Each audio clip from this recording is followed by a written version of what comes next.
ये मंज़र अक्सर आपको इस्लामाबाद से पेशावर जाते हुए मोटरवे M1 पे देखने को मिलेगा।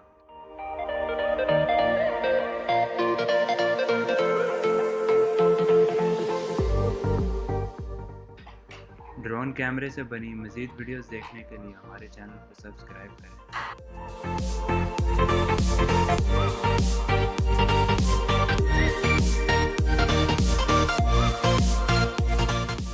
इस तरह की मज़ीद ट्रक वीडियोस को देखने के लिए हमारे चैनल को सब्सक्राइब करें, लाइक करें और नीचे दिए गए बेल आइकन पर लाजमी क्लिक करें।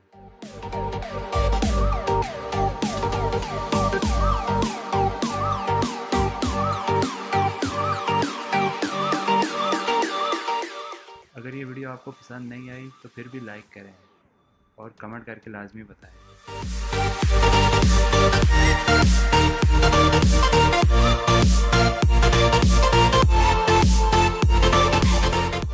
ये ट्रक वाला ट्रक में बजरी लोड करने के लिए अपनी मंजिल की तरफ रवां दवां है।